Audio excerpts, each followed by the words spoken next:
Myers beneath the valley of the Ultra Vixens. Movie maker Russ Meyer, the rural Fellini, serves up a simple, homey tale of Olympian togetherness, faith-healing, bra-busting humor, jogging, and hulking Herculean masculinity. It's a motion picture born to entertainment, vibrant, spellbinding, and so hilariously funny.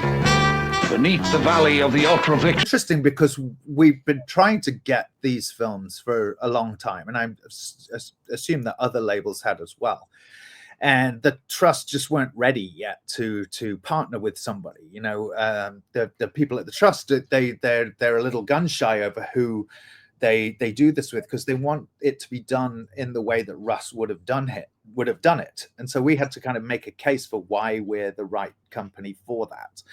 And initially they were like, well, you're a horror movie company. But of course, then we could go back to what our origins were. And we did a whole big long thing about, you know, we've got everything from, you know, internationally renowned erotic films to Oscar winners films to, you know, all this kind of thing. So we were able to really make a case for it. Benet's Bloody Bits.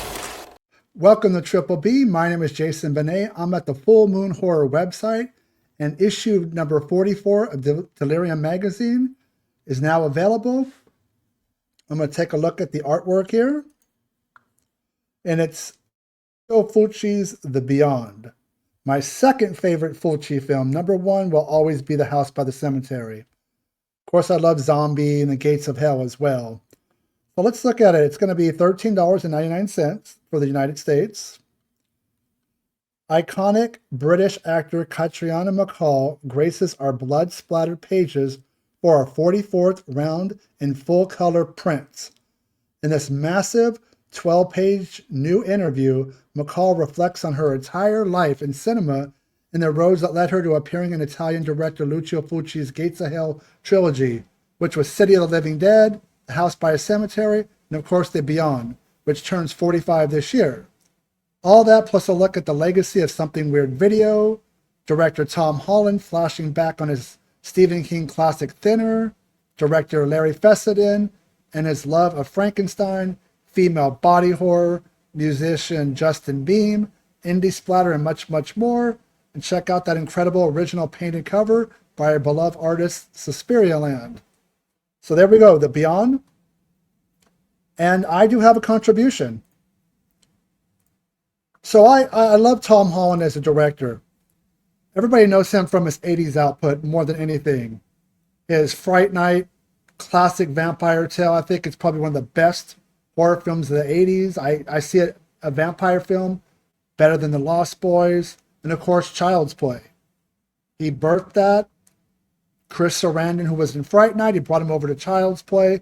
And of course, the sequels, a remake, a television series that was great, that was, you know, sadly canceled before it should have been. I actually enjoyed that series that was on Sci-Fi more than I did most of the films. But what about his 90s outputs? Movies like The Temp, or when he went down the road of Stephen King with The Langoliers for television for ABC, or what about Thinner? Kind of seems to be forgotten with all the Stephen King adaptions. Nobody really thinks about it. I saw it in the theaters 30 years ago, which is so hard to believe. And it wasn't a hit, but it's a damn good film. I think almost great, not quite there. I think it has to do with the subject matter. It's this overweight guy. He gets, you know, a gypsy curse put on him, and he slowly starts to lose weight and waste away. So it's an allegorical tale, metaphorical for like having full-blown AIDS or cancer. And that's something that Tom Holland and I discussed in the interview.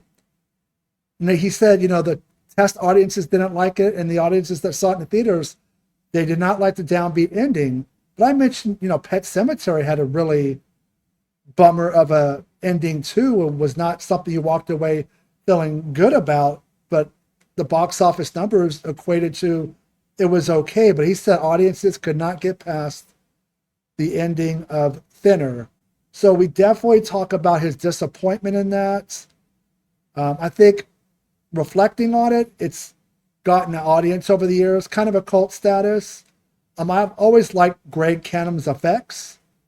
And the casting, Joe Mantegna, Carrie Warher. Really good. Underrated, undervalued 90s horror.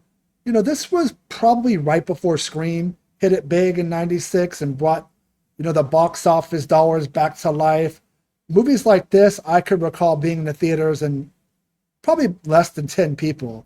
It was a tough time theatrically for horror films right up to 96, and then everything just kind of took off and gained steam again. But I've always liked Thinner, always enjoyed it, and that's why I want to talk to Tom Holland about it. I know pretty much everything there is to know about Child's Play and Fright Night, but what about movies like Thinner? So I was proud to talk to him. Feisty phone interview. I always liked him for him, you know, being upfront and saying it like it is. That's always appreciated. So, you know, of course I like it when people watch my YouTube videos or subscribe, but I'm an old head, grew up with magazines and periodicals, written for Delirium magazine since issue number 1, which was in 2014.